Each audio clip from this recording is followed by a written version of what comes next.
In previous videos, I have stated that it is my assessment that there is a very high likelihood that Israel and Iran will be involved in a major war in the next few months. Now, since my last video, there have been a tremendous number of very important events that have occurred. And in this video, I want to update you on what my position is regarding my assessment that Israel and Iran are likely to be engaged in a war in the next few months. My thesis is that recent events have opened up a very narrow path whereby Israel and the United States may be able to achieve their security objectives without military action. However, I still think that that is very unlikely, and therefore I think that it's still more likely than not that Israel and Iran will be engaged in a full-fledged war at some time over the course of the next several months. Now let's briefly review some of the things that have happened in the last couple of months since I last updated you on this particular subject. First of all, Israel has had unprecedented success in neutralizing Hezbollah in Lebanon.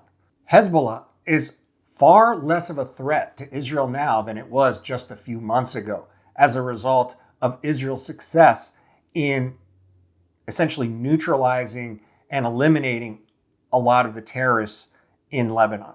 This is a major blow to Iran that has invested billions of dollars into building up Hezbollah.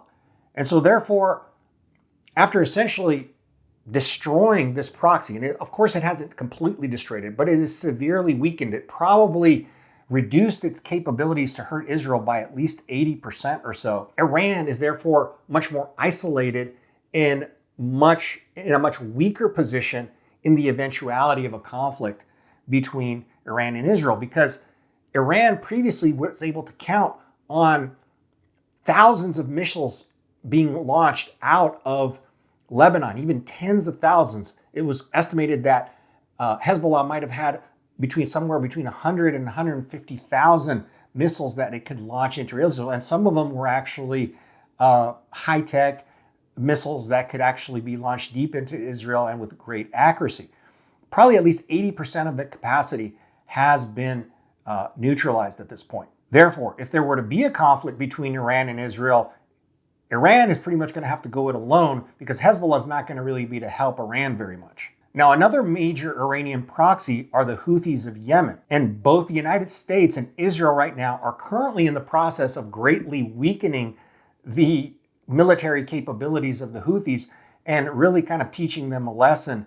And it seems unlikely that the Houthis are really going to be able to help the Iranians very much in the event of a conflict between Iran and Israel, because of the fact that Israel and the United States are degrading the Houthis' capabilities, and also because what they've been doing now is serving as a deterrent. It's saying, hey, if you guys continue to pose a threat to Israel, we're going to destroy you. And I think the Houthis ultimately are going to get this message. In Iraq, various groups that have been allied with Iran have essentially decided to back off and are no longer active in acting against Israeli interests, launching missiles, preparing attacks, and so forth. And in fact, there's a number of Iraqi politicians and sort of leaders within Iraq that have called for restraint and essentially are trying to eliminate the possibility that Israel would be attacking in Iraqi territory in retaliation for things that are being done by terrorists in Iraq acting against Israel. So it seems that to some significant degree, the capabilities of terrorists in Iraq, their capabilities of hurting the Israelis, have also been degraded substantially. Now, the most important development that has occurred in this region has been the fall of the Assad regime in Syria. Now, through Syria, there was a huge pipeline of weapons that was being transported from Iran and into Lebanon to support Hezbollah. But essentially, with the downfall of the Assad regime, this pipeline has been neutralized. And in addition, the Israelis took advantage of the chaos there to vastly degrade the capabilities of very anti-Israeli groups that operate out of Syria. So essentially the threat that various Syrian groups or Syrian-based groups pose to Israel have been greatly degraded. And so all of these things that I just mentioned means that the Iranians are very much isolated now. They no longer count with a bunch of regional allies and proxies in the event that they get into some sort of conflict with Israel. Now, another important thing about what happened in Syria is that the Russians have lost a major military base there and a lot of operatives that they had running out of Syria that were essentially allied with and helping Iran in the region. So events in Syria also have impacted the Russians, and the Russians today have less of a capability and much less of an appetite to be helping Iran in any sort of conflict that they might have with the Israelis. Now, in response to all of this and the election of Donald Trump, the Iranians elected a few months ago to essentially not respond, at least not right away, to the prior series of Israeli attacks on Iran that actually really hurt Iran's defensive capabilities, particularly their anti-aerial defense capabilities in the event of a war between Iran and Israel. Israel also attacked missile factories in Iran that were critical for the Iranians to wage a war against Israel. So despite the fact that they got really hurt, the Iranians have elected not to respond militarily, at least not yet.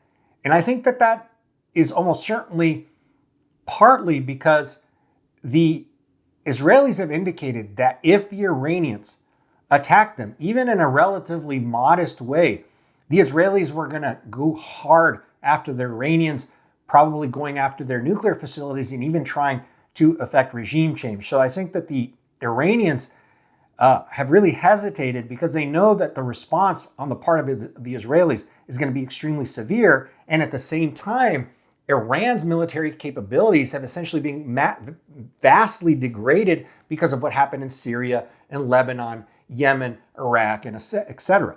Iran is more isolated, it has fewer enemies, and therefore it has less capabilities to bring to bear in the event of a war with Israel.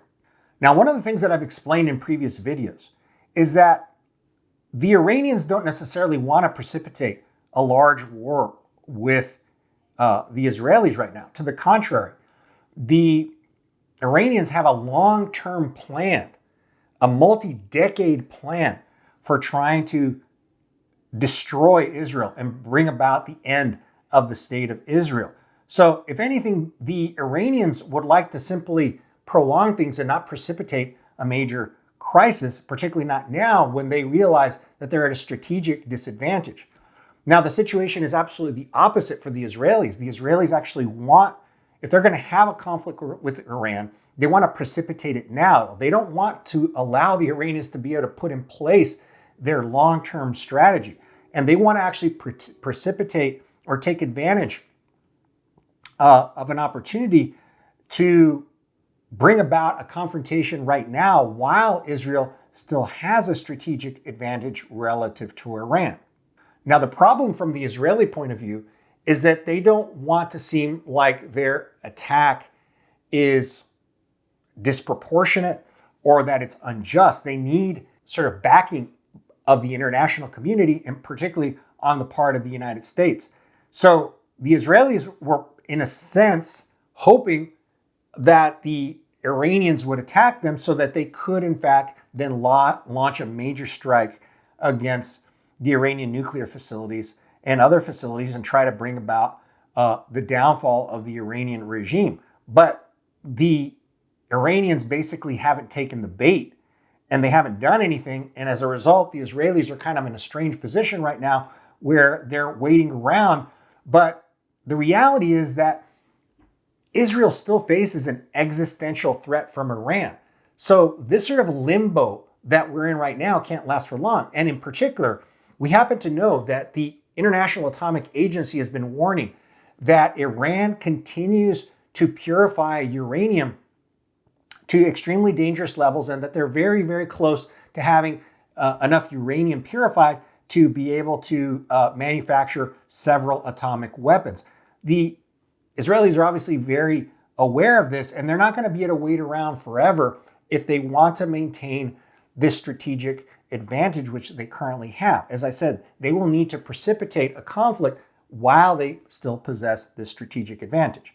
Now, this is something that Donald Trump has indicated that he's extremely aware of. He said that from his point of view, the Israelis need to go after the nuclear facilities of Iran because that's the most important, the most urgent thing. Everything else can wait until later. And so I think that from a strategic point of view, it's pretty clear why the Israelis would want to wait until Donald Trump is in office in order to launch an attack on Iran, because they happen to know that Donald Trump will support them all the way. Now, as I mentioned earlier in this video, I do think that as a result of some of these events that have occurred, there's a very narrow window of opportunity for Israel and the United States to secure their security objectives at the negotiating table. And that's because Iran feels particularly weak right now. Iran, as I said, has been weakened militarily. They face internal threats. And if they believe that they're going to be attacked militarily and that their regime may be overthrown, they may actually elect to give away certain things at the negotiating table that would have been unthinkable many months ago. Also, we have a recent change of government in Iran that is much more likely to make important concessions. Now, the most overwhelming concession that the Israelis need is for Iran to give up its nuclear program entirely. Now, that would have been unthinkable many months ago, but I don't think it's really unthinkable anymore because the Iranians essentially are kind of running out of options. They can either give up their nuclear program voluntarily, or they might be in a position where they're going to have to be forced to give it up. And that would actually potentially result not only in the destruction of their country, but in the overthrow of their regime. So faced with these two terrible scenarios, the Iranians may very well choose to peacefully give up their nuclear program. The other thing that the Iranians would have to do would be to clearly stop their support of various terrorist proxies around Israel. Now, that is something that's going to be harder to enforce, but this is an absolute requirement from the Israeli point of view. And so perhaps this could even be negotiated and in exchange for things like the United States lifting its embargo on the Iranians, agreeing to trade. There's a lot of things that the United States and the rest of the world can offer Iran to basically stop their terrorist activities in the region and to give up their nuclear program. And I don't think it's actually out of the question that this could actually happen. One of the reasons that I think that this could happen is that Donald Trump would like nothing more than to be able to negotiate this peacefully. Because Donald Trump and his advisors know that if there is a war between Iran and Israel, it's very likely that global oil prices are going to spike. And we all know that Donald Trump doesn't want oil prices and gasoline prices to be going up during his administration, because he was hammering on Joe Biden during the campaign and Kamala Harris, saying that they were responsible for the fact that inflation had risen and gas prices were up. So obviously Trump doesn't want to find himself in a position where gas prices are rising during his administration. So I think that Donald Trump would like nothing more than to be able to secure a diplomatic settlement to the security concerns that both Israel and the United States have. And I think this explains, to some extent, Donald Trump's extremely belligerent words towards Iran, towards the Palestinians, because this is an indirect threat towards the Iranians. And it also explains the cabinet appointments that he has made that are extremely hawkish from the point of view of a potential conflict with Iran. Iran has certainly taken note of the fact that everybody in Donald Trump's national security and foreign policy cabinet are extremely hawkish against Iran. So basically, Donald Trump is coming in with a big stick and warning the Iranians that, hey, if you don't make the right type of concessions, and in particular, Donald Trump has said very clearly that the Iranians cannot possess a nuclear weapon. And so Donald Trump is telling them, hey, if you don't give up your nuclear weapon, and if you don't stop your terrorist activity in the region, we're going after you. And I think the Iranians perceiving this very serious threat may actually make the type of concessions that could avoid a war. Now, even though I think that there's been this narrow window of opportunity that's opened up, I don't think that ultimately military action is going to be able to be prevented, because I simply don't think that the Iranian regime is going to be willing to make concessions of this magnitude that would be required, that are required by Israel and essentially supported by the United States. I think, for one, it's just a matter of national pride. I don't think that the current Iranian government is really in a position because of sort of national pride to be able to make concessions of this nature. But more importantly, I think internally it's just impossible, because the Iranian clergy, I think, is so ideologically hell-bent on the destruction of Israel and so hell-bent on confronting the United States that they will not allow the civilian government to make this sort of concessions. And secondly, the IRGC, which is the revolutionary arm within Iran's armed forces, it's actually sort of a separate wing of their armed forces, and one which is allied with the clergy, which is very, very ideologically motivated. They are not going to allow, they're essentially sort of like a Gestapo and how the Gestapo functioned within Nazi Germany. They're not going to allow the civilian Iranian regime to essentially make the sort of concessions that I've just outlined that they would have to make. They would have to give up their nuclear program, and they would have to give up their support for various terrorist proxies in the region that are essentially supporting Palestine against the Israelis. The IRGC basically in the last few years has been consumed with preparing this long-term strategy for the elimination of Israel, and they're not going to be prepared to give that up. So I think that even though in theory there is a narrow window of opportunity for Israel and the United States to gain on the negotiating table enough that it could prevent a war, I don't ultimately think this will happen, because I don't ultimately think that the Iranian civilian regime today has enough leeway to grant those sort of concessions. So where does this leave us?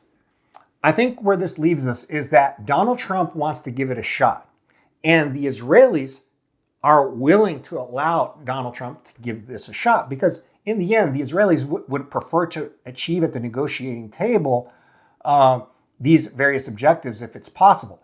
The thing is that the Israelis know that time is limited, but there is a window of time whereby the Israelis still possess this strategic advantage. So I think that they're willing to give Donald Trump time to see if Donald Trump can make a deal. And I think that that's precisely what Netanyahu and Trump have already discussed. Trump has said, hey, give me some time to see if we can accomplish at the negotiating table what you need to get accomplished. I think the Israelis are going to play ball. And so we're going to have a few months where Donald Trump is going to put enormous pressure on the Iranians. And through this enormous pressure and a variety of threats, he's going to try to win key concessions from the Iranians. And we'll just have to see what happens over the course of the next few months as this plays out. If he is not ultimately able to win these concessions, I think Trump is going to give Israel the green light to implement its attack on Iran's nuclear and other military facilities. And I think that this will have the full backing of the United States at that point in time. Now, as I have pointed out in previous videos, if there ultimately is a war between Israel and Iran with the United States backing Israel, this is going to be extremely disruptive. One of the things that the Iranians are probably going to do is block all commercial traffic from passing through the Strait of Hormuz. And in previous videos, I've explained exactly why it is that the United States and the rest of the world won't actually be able to prevent Iran from blocking commercial traffic through the Strait of Hormuz. And if Iran actually does do what I believe that they are capable of doing and what they will ultimately do, that would cause global oil prices to shoot up above $200 a barrel, which would have massive global economic consequences, and it would have consequences for financial markets. Now, late last year, I thought that there was some significant possibility that this could happen before the end of 2024. Obviously, that didn't happen because there was a series of things that occurred that I just described at the beginning of this video that have essentially enabled the Israelis to give this a little bit more time. And one of the main things that happened, of course, was the election of Donald Trump, who they believe is actually a closer ally to them than Joe Biden was. So they want to work with Donald Trump to see if they can accomplish what they need to accomplish from a security perspective at the negotiating table.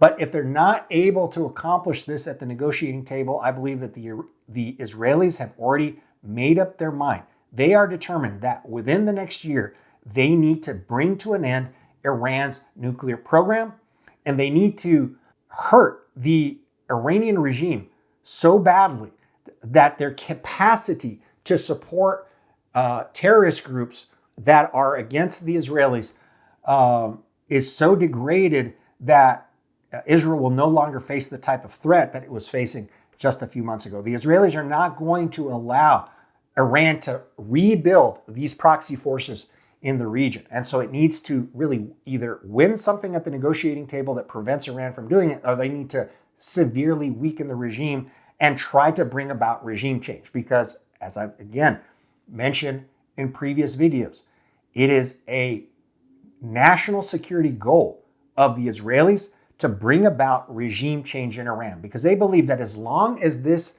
regime of the Islamic Republic of Iran remains in power, they will remain in the long run an existential threat to the state of Israel. So Israel sees it as absolutely necessary that they effect regime change in Iran.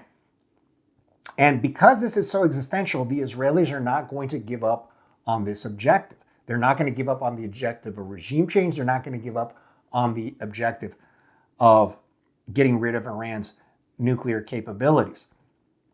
The only thing here that's changed is the timing and the means by which they may be able to achieve these objectives.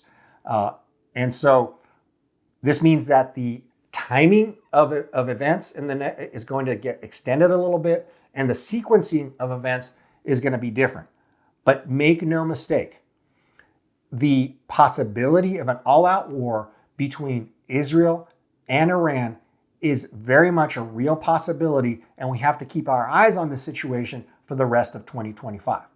So if you're interested in seeing how it is that I'm dealing with this particular situation in my portfolios, I really encourage you to take a look at my service called Successful Portfolio Strategy on Seeking Alpha, which is a portfolio that's set up. It's a general portfolio. It's not set up specifically for dealing with this crisis, but it's a portfolio that's definitely keeping this situation in mind, and where I update my subscribers constantly on this situation as it's developing. So thank you very much for joining. Subscribe to this channel because I'm going to be keeping you up to date on this situation. And in the next few days, I'm going to be publishing a lot of content that is really important for figuring out what's going to be happening for the rest of 2025. So join me here on this channel, and I'll see you next time. Thanks.